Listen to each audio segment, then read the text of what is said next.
We're putting together a rover, and this is what it will look like when it gets to Mars. But before we get to this point, we've got to put Mars 2020 together. I'm Chris Salvo. I manage the team that puts together the rover mechanical subsystem. You see here, it's a fully assembled chassis, but it's all still shiny aluminum. We paint it white so that it reflects sunlight. The white reflective property of the paint is important because our paint will need to survive in temperatures as hot as your oven and down to temperatures colder than occur any place on Earth.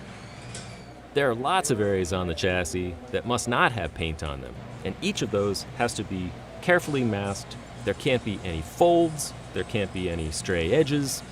It all has to be perfect, otherwise we'll wind up with paint in places where we can't have it, or portions of the structure that are missing paint where we need it. Here we are rolling up to the paint building. This very special formulation of paint has to live through all of the difficulties of getting to Mars, shaking on the launch vehicle, as well as existing on the surface of Mars in the hot and cold cycles. For the paint to work right, it has to be just the right thickness and evenly applied. To prepare the aluminum surfaces, we have to make sure they're very clean. The shiny aluminum surface is then reduced to more of a scuffed surface that's ready to accept paint. This generates dust as well. That all has to be cleaned and vacuumed off so that we don't have any particles that are going to get under the paint and keep it from adhering or cause it to flake off. There are rules for the application of this paint that include things like a time limit between when you scuff the surface of the aluminum and when you have to apply the paint. Like most of the assembly of the rover, the painting process is not fully automated like you might see in a manufacturing plant because we're building one-of-a-kind machines. When you send a spacecraft into space, all of what we call the volatile materials that you take with you, water that's absorbed into things, or other chemicals, tend to come out in the vacuum of space, and they float around and redeposit on surfaces where you don't want.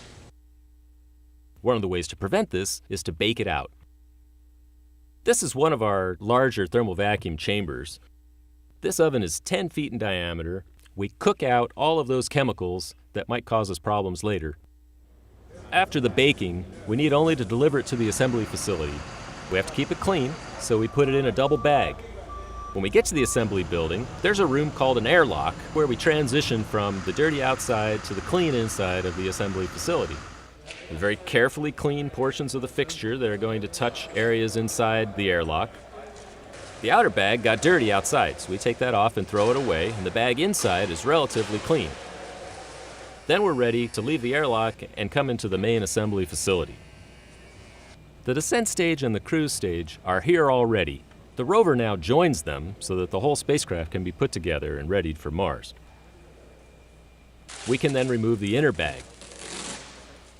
This is a big moment. All the components that will control the actions of the rover, all the instruments that will be looking for things on Mars, go inside this chassis as it forms the foundation for the entire rover. Starting from a pile of aluminum panels, it took 4 months and over 5,000 work hours to get the chassis to this point. It'll take another 3 to 4 months in the assembly facility to turn this chassis into something that looks like a completed rover. It'll be an amazing day for all of us to see this rover on top of the rocket in July of 2020.